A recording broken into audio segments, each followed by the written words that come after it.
दाल-दमीर ने अपने वज़ीरों के मशवरे से एक शिष्टमंडल विभिन्न देशों में भेजा कि इस बात की जानकारी प्राप्त करे कि कौन सा मज़हब खुदा की शान और अजमत उत्कृष्टता के अनुकूल है और प्रभुभक्त है। यह शिष्टमंडल जर्मनी से होता हुआ कुस्तुनतिया पहुंचा और कैसर रोम ने कहा कि इन रूसियों को हमारे खुदा का जलाल देखने दो। तब यूनानी ईसाई उनको कलीसा गिरजा में ले गए। उन्होंने गिरजा की शान शौकत, उनके कीमती लिबास, कुर्बान भवनों, बालीगृहों की सुंदरता और चमक दमक, बखोर की उत्तम सुगंधियों, नमाजियों की मौन वृत्तियों और हर प्रकार से ऐसा आकर्षण देखा कि जिससे उन रूसियों के दिल आश्चर्यचकित और आकर्षित हो गए। बस यही वे समझे कि यह ही खुदा के स्वरूप के अनुसार इनका वास स्थान है। तब यह शिष्टमंडल बहुत ही प्रभावित होकर रूस वापस आ गया और बादशाह के पास आकर वहाँ की बहुत ही प्रशंसा की। तब रूस ने यह निश्चय किया कि हमें ईसाई मत स्वीकार करना चाहिए। उसी दिन देश में जो भी बुत थे जिनकी वे पूजा करते थे, उनको तोड़ डाला और घोषणा कर दी कि रूस का रहने वाला व्यक्ति अमीर हो, स्वतंत्र हो या दास हो, वे ईसाई मत को ग्रहण करे। तब से रूस का मत ईसाई हो गया। इंताकिया कैसे ईसाई हुआ? कुरान के व्याख्याकारों ने इस खबर को विस्तार से लिखा है कि पहले तो ईसाई प्रचारक इंताकिया में गए। उन्होंने प्रचार आरंभ किया और चमत्कार भी दिखाए। वहाँ के मूर्ति पूजक बादशाह ने उन दोनों को कैद कर दिया। उनका तीसरा साथी फिर उस बादशाह के पास गया और उनके मत को ग्रहण कर मूर्ति पूजक बन गया। उन दो प्रचारकों ने फिर कोई चमत्कार दिखाया तो उस तीसरे ईसाई ने, जो बादशाह के मत का बना हुआ था, उसने कहा कि हम भी अपने खुदाओं से चमत्कार दिखाने को कहे। बादशाह ने कहा कि यह खुदा तो चमत्कार नहीं दिखा सकते, न कुछ सुनते हैं, न बोलते हैं, न कुछ जानते हैं। इस पर उस तीसरे ने कुछ ऐसे ढंग से उपदेश किया कि बादशाह के हृदय से मूर्ति पूजा की भावना ही उठ गई और वह मूर्ति पूजा को छोड़कर ईसाई हो गया। सब मूर्तियां तोड़ डाली और सब प्रजा भी ईसाई हो गई। इंग्लैंड कैसे ईसाई हुआ? इंग्लैंड के ब्रिटेन लोग सूर्य, चंद्र आदि तथा वृक्षों की पूजा करते थे। अपने देवताओं की पूजा करते समय पशुओं, पक्षियों तथा नर बलि भी चढ़ाते थे। जर्मन ने इंग्लैंड पर आक्रमण करके बहुत से लोगों को वहां से निकाल दिया। देश पर अधिकार जर्मन का हो गया। यह लोग भी जड़ पूजा के आदी थे। कई प्रकार के देवी देवताओं की पूजा करते थे। एक दिन ऐसी घटना घटी कि पादरी ने बच्चे बाजार में बिनते हुए देखे। उसने पूछा कि ये लड़के कहाँ के हैं। उसको बताया गया कि यह इंग्लैंड के लड़के हैं जो वहाँ से लाकर यहाँ बेचे जाते हैं। यह जानकर उसके मन में इंग्लैंड को ईसाई बनाने का विचार दृढ़ हो गया। उसने तत्काल ही पादरी अगस्टायन को इंग्लैंड में ईसाईयत के प्रचार के लिए भेज दिया। उसने कैनिस्ट राज्य में पहुंचकर ईसाईयत का प्रचार करना आरंभ किया। कैनिस्ट राजा का विवाह भी एक ईसाई स्त्री के साथ हुआ था। वह भी अपने पादरी कौलिनिस को ईसाईयत के प्रचार के लिए लाई थी। दोनों पादरियों से मिलकर जो राजा कैनिस्ट का सम्राट था, ईसाई बना दिया। राजा का नाम एथेलब्रेड था। ईसाई होने के पश्चात राजा एथेलब्रेड ने सन 664 में मुकाम बिटवन में एक बड़ी भारी सभा की, जिसमें निश्चय हुआ कि इंग्लैंड के लोग रोमन चर्च के तरीके पर अपनी उपासना करें। इस एथेलब्रेड ने अपनी सब प्रजा को ईसाई बनाया। फिर एक दिन अपनी सब प्रजा को एकत्रित किया और भाला लेकर मंदिर पर चढ़ा और उस भाले से मूर्ति को तोड़ दिया और आग लगाने की आज्ञा दी। तब से मूर्ति पूजा का झगड़ा वहाँ से समाप्त हो गया।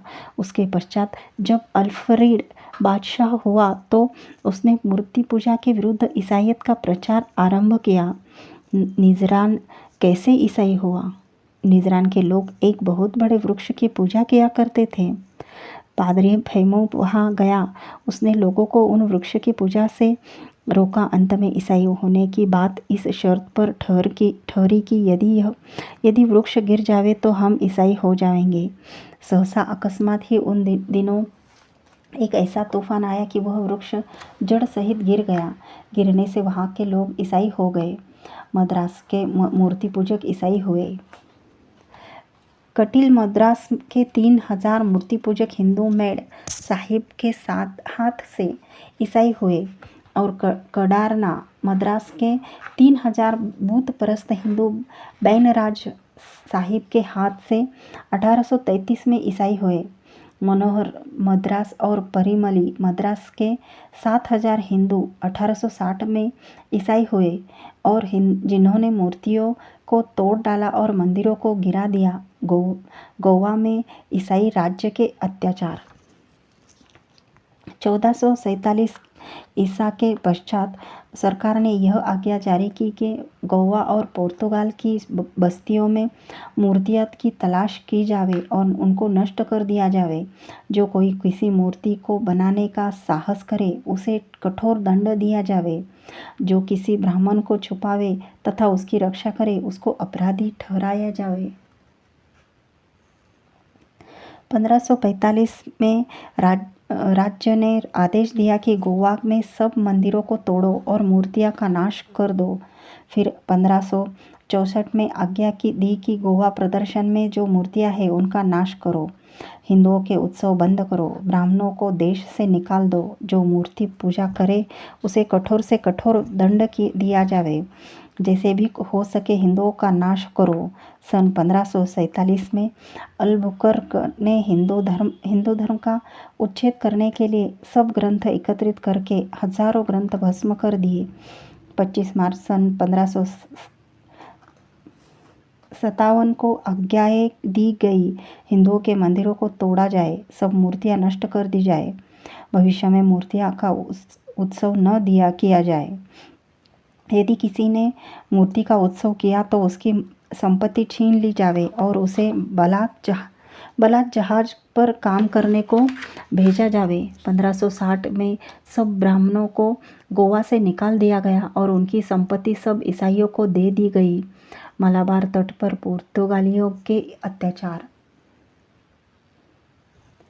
सन 1557 में डाम कॉन्स्टिट्यूशन डी बारागंज गोवा के वायसराय ने, जिसका समय अत्याचारों तथा विनाश के लिए विख्यात है, सन 1559 में लुई डी मल्लू ने मलाबार नगरों पर आग की वर्षा आरंभ की और फिर बंगलौर पर आक्रमण किया।